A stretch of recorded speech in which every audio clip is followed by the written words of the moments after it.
Bismillahirrahmanirrahim. I'm Dr. Mohaibullah Wazir, and we discuss the action of the soleus muscle. Note, the soleus and gastrocnemius is having a common insertion at the middle part of the calcaneus, the posterior surface of the calcaneal bone, through a common tendon which is called as tendocalcaneus or tendon of Achilles as well. Okay, this muscle combinedly, the gastrocnemius and soleus, is also called as triceps sori muscle. The soleus is being called as soleus for the reason that soleus in the Latin means word a sandal. It is sandal shaped. Okay, now look, when the tendon is attached over here to the middle part of posterior surface of, when it contracts both the soleus and gastrocnemius, that is triceps sori muscle, it elevates the heel of the ground and the individual is now standing at the tip of the toes, acting against the gravity. Both the soleus and gastrocnemius, important that powerful muscles acting against the gravity elevate the heel of the ground and standing the man at the tip of the toes. Well, because the gastrocnemius, you already know, the gastrocnemius muscle, it originates from the condyles of the femur. That's why it also acts over the knee joint and causes flexion of the knee.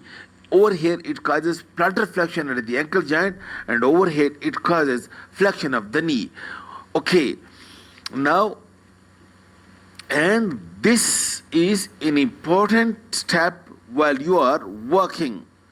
That's why gastrocnemius and soleus is both the muscle acting against the inertia or gravity, and it is the step, and while taking the step, it is the first step that is being produced by the gastrocnemius and soleus. While note the point that the soleus is made up of slow fibers, while the gastrocnemius is made up of fast fibers.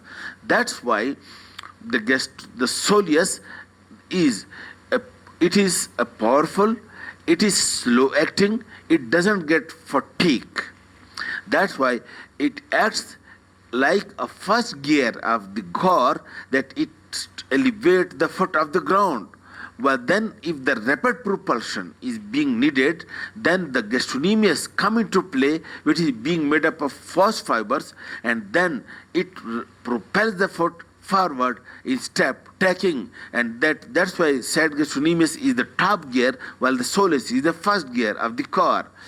Then another action of the soleus is that it is having a rich venous plexus. When it contracts, it pushes the blood upward toward the heart to helps in venous return.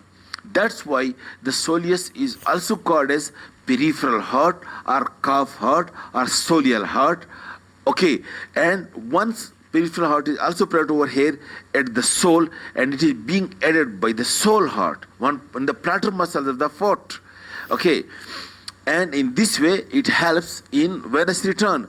Thirdly, the soleus is important again in normal standing. When one is standing for a long time, the soleus then acts alternately with the extensor muscles and keep your body and your knee and your leg erect. Otherwise, if the soleus gets paralyzed, one may fall. These are the three functions in standing, in walking, and venous return of the soleus muscle. While the plantaris muscle, it is a very small muscle. You can see it over here. This small muscle, plantaris, look, we're having small belly and very long tendon. Functionally, it is not important, but it can be used as a tendon graft. Okay, then the function at the posterior part will not be affected. But you know, this plantaris is absent in 20 to 30% of individual. Otherwise, it is a very easy muscle and to be used for grafting into another compartment. Thank you very much.